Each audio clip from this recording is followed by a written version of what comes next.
అదే RTV app వార్తల్ని క్షణాల్లో చదివే అవకాశం ఉంటుంది. ఒక న్యూస్ పేపర్, ఒక టెలివిజన్ ఛానల్ మీ చేతుల్లో ఎప్పుడూ ఉంటాయి.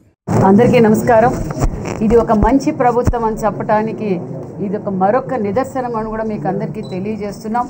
ఏదైతే గతంలో అంటే రాష్ట్రం విడిపోయి అప్పుల్లో ఉన్నప్పుడు కూర్చోవడానికి కుర్చీ కూడా లేనప్పుడు మాన్యశ్రీ ముఖ్యమంత్రి చంద్రబాబు నాయుడు గారు, విజనరీ లీడర్ చంద్రబాబు నాయుడు గారు చేనేతలకు పూర్వ వైభవం తెచ్చిన ఘనత తెలుగుదేశం పార్టీది.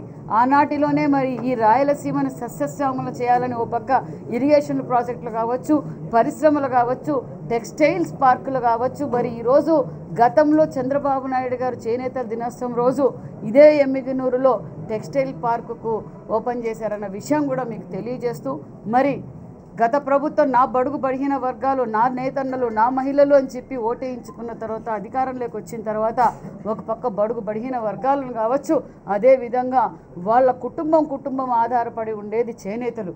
చేనేత కుటుంబం నిజంగా చాలా కష్టజీవులను కూడా తెలియజేస్తున్నాం. మరి ఆ చేనేతలకు అలాట్ చేసిన భూములు కూడా దోచుకోవాలని చెప్పి గతంలో అంటే వేలాది మందికి ఉపాధి కల్పించే ఎమ్మిగనూరు టెక్స్టైల్ పార్క్ని వాళ్ళ సొంత లబ్ధి కోసం ఆ భూమిని కూడా ఆక్రమించారు. ఏదైతే మేము ప్రతిపక్షంలో పోరాటం చేశాం, ఇది బడుగు బడిగిన వర్గాల ప్రభుత్వం రాబోతుంది, ఎన్డీఏ ప్రభుత్వం అన్న ప్రజలు కూడా నమ్మి సంపూర్ణమైన మెజార్టీ మాకు అందజేశారు. ఆ నమ్మకాన్ని నిలబెట్టుకుంటున్నామన్న విషయాన్ని కూడా మీకు తెలియజేస్తున్నాం.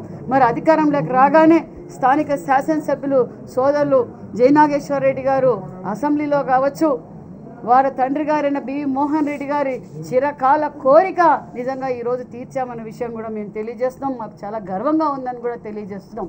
అధికారంలోకి రాగానే నేను కూడా ఇక్కడికి నన్ను పిలిపించారు జయనాగేశ్వర రెడ్డి గారు. మా ఎమ్మిగనూరు టెక్స్టైల్ పార్క్ను డెవలప్ చేయాలని నవంబర్ 24న వచ్చాం. 24 రోజు వచ్చిన రోజు కూడా మిగతా స్థలం ఇది టెక్స్టైల్ పార్క్గానే ఉండాలని ఆదేశించి కలెక్టర్ గారితోనూ ఎప్పటికప్పుడు ఫాలో అప్ చేసి స్థానిక శాసనసభ్యులు మరి మేము మా డిపార్ట్మెంట్ అంతా కోఆర్డినేట్ చేసుకొని ఈరోజు మళ్ళీ ఇక్కడ టెక్స్టైల్ పార్క్ని డిపిఆర్తో సహా రెడీ చేసాం. పూర్వ వైభవం తీసుకొస్తున్నామన్న విషయాన్ని కూడా తెలియజేస్తూ చేనేత సమస్యలు మా యుగళం అధినేత నారా లోకేష్ బాబు గారికి స్వయాన కష్టాలు తెలిసిన వ్యక్తి. చేనేతలకు పూర్వ వైభవం తీసుకొస్తున్నాం. 365 రోజులు పని కల్పిస్తున్నాం. లేటెస్ట్ టెక్నాలజీని వాళ్ళకి అందిస్తున్నాం. అదేవిధంగా పనిముట్లు కూడా 90% సబ్సిడీతో ఇస్తున్నాం. ఏదైతే మాట చెప్పామో 200 యూనిట్లు చేనేతలకు, పవర్ లూమ్స్కి 500 యూనిట్లు కూడా ఉచితంగా ఇస్తున్నాం. అంతేకాకుండా దగ్గరలోనే ఆరోగ్య బీమా కూడా అందజేస్తున్నాం అనే విషయాన్ని కూడా తెలియజేస్తూ మరి యాన్ సబ్సిడీ కూడా 15% ఇస్తున్నాం.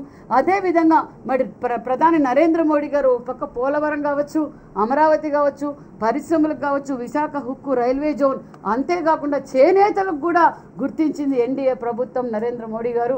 ఎందుకంటే సుమారుగా 350 కోట్ల నిధులు కూడా మనకు కేటాయించారు. మేము కూడా క్లస్టర్లు ఏర్పాటు చేస్తున్నాం. అదేవిధంగా మరి ఈరోజు మన ఈ ఎమ్మిగనూరులో కూడా 25 ఎకరాలు హ్యాండ్లూమ్స్కి, టెక్స్టైల్స్కి, మిగతా 50 ఎకరాలు కూడా ఏర్పాటు చేసి దీన్ని ఒక పక్క హ్యాండ్లూమ్స్ పార్క్, ఒక పక్క ఇండస్ట్రియల్ టెక్స్టైల్ పార్క్గా కూడా ఏర్పాటు చేస్తున్నామనే విషయాన్ని కూడా తెలియజేస్తూ ఈరోజు కూడా చేనేతలు అందరూ చాలా భారీ ఎత్తున పార్టిసిపేట్ చేశారు. అదేవిధంగా స్థానిక జిల్లా మంత్రులు ఒక పక్క ఫరూక్ గారు, టీజీ భరత్ గారు, పార్థసారథి గారు, అదేవిధంగా కేఈ ప్రభాకర్ గారు, జిల్లా ప్రముఖులందరూ వచ్చి నిజంగా ఈ కళ నెరవేరటం చాలా ఆనందంగా ఉంది. ఖచ్చితంగా పూర్వ వైభవం తీసుకొస్తున్న మంచి ప్రభుత్వం అని చెప్పడానికి ఇది ఒక మరొక నిదర్శనం. మరిన్ని వీడియోస్ కోసం ఛానల్ ని సబ్స్క్రైబ్ చేయండి. లేటెస్ట్ అప్డేట్స్ కోసం వాట్సాప్ ఛానల్ ని ఫాలో చేయండి. అండ్ లింక్ డిస్క్రిప్షన్ లో ఉంది.